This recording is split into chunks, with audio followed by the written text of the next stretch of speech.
Bonjour, chers étudiants.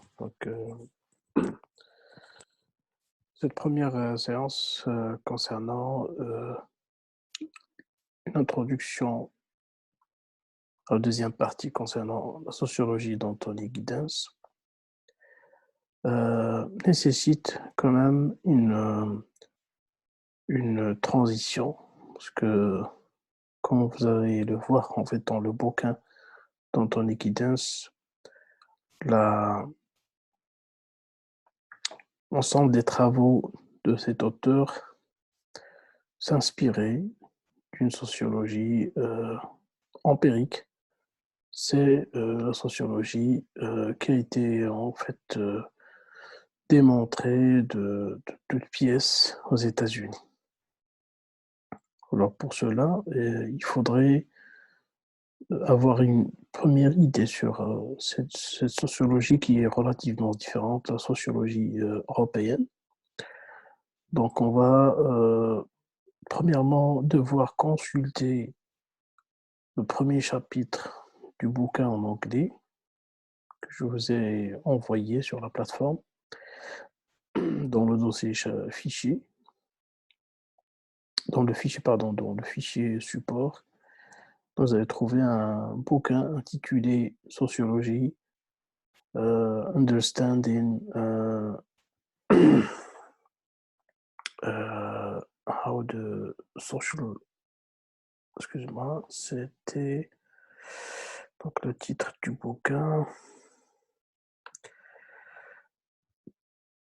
C'était Understanding Social World.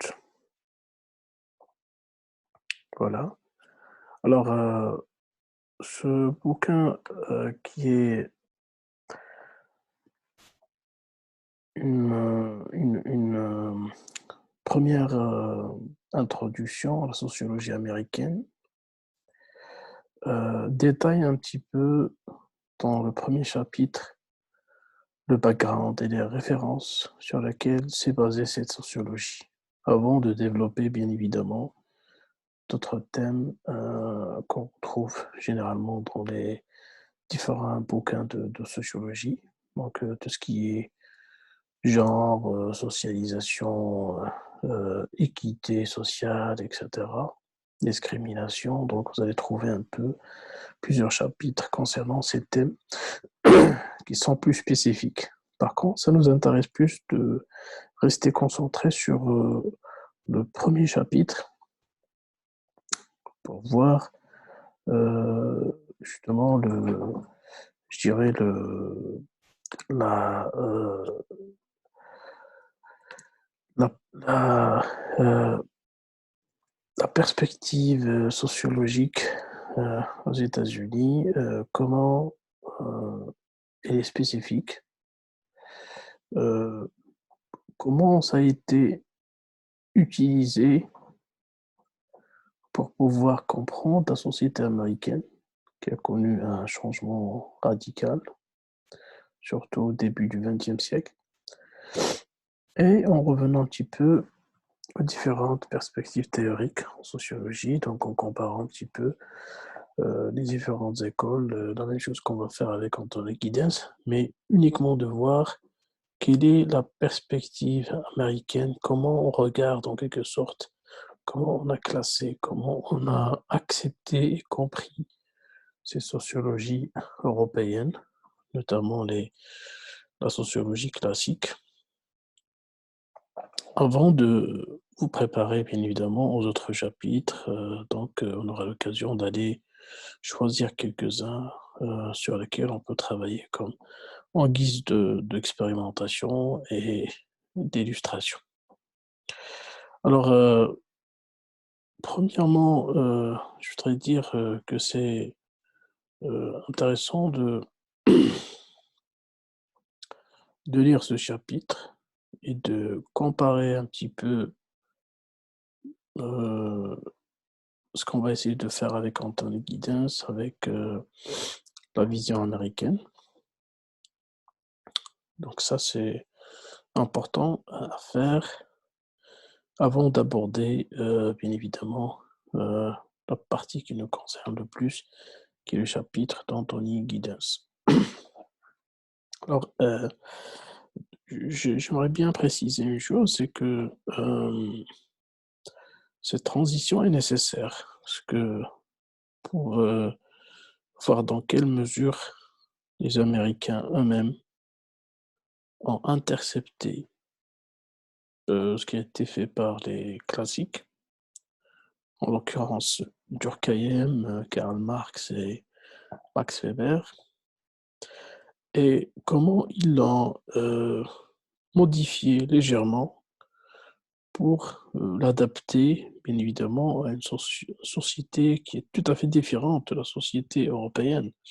Quand on parle toujours de la société moderne, puisque c'est ça l'objet d'étude, c'est la modernité, c'est le progrès qu'a connu la civilisation occidentale.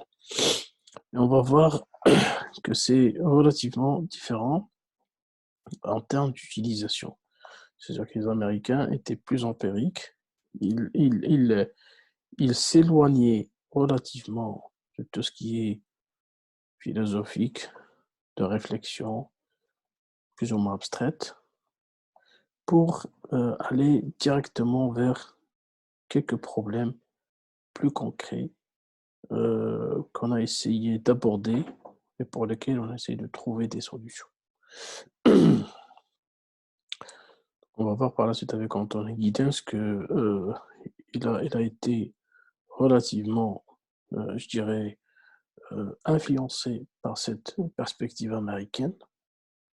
C'est la raison pour laquelle il a justement essayé de critiquer les classiques et de tenter de refonder la sociologie, comme ça a été montré dans le bouquin en français d'Anthony Giddens. Alors, je dirais que cette lecture de ce chapitre est quasi indispensable. Il est relativement simple, bien structuré, avec plusieurs références pour pouvoir approfondir un peu la question. Néanmoins, il reste à la portée pour ceux qui sont relativement à l'aise en anglais. Et ça montre à tel point cet exercice de classification et de synthèse et d'évaluation des écoles en sociologie s'avère, je dirais, plus ou moins difficile, justement pour pouvoir apprécier le travail qui a été fait par Anthony Giddens je dirais, dans cette quête d'évaluation et de critique et de modification, en quelque sorte, des paradigmes en sociologie classique. Et justement, on va essayer de voir dans quelle mesure la sociologie a changé complètement en passant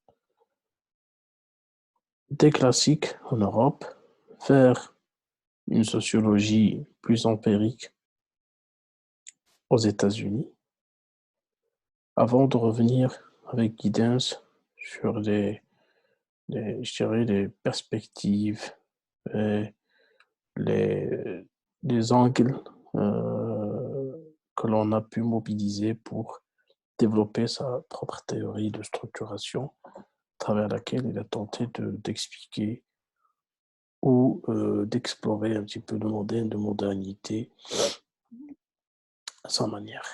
Donc, il importe, je dirais, de prendre le temps pour lire ce chapitre avant qu'on puisse aborder Anthony Giddens et je dirais, sa synthèse dans le premier chapitre du bouquin français qui nécessite en quelque sorte justement ce voyage et dans le temps et dans l'espace.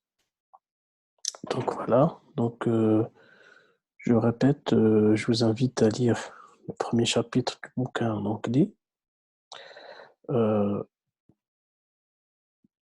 intitulé Sociology, Understanding and Changing the Social World. Et bien évidemment, après ça, lire également le premier chapitre d'Anthony Giddens, dans le bouquin français intitulé La sociologie d'Anthony Giddens, pour pouvoir comparer les deux et qu'on puisse programmer une séance en visioconférence pour pouvoir peut-être offrir et donner l'opportunité à des étudiants qui ont encore du mal à se situer par rapport à ce déplacement euh, théorique euh, entre les deux continents. Voilà, je vous souhaite une bonne lecture et à très bientôt.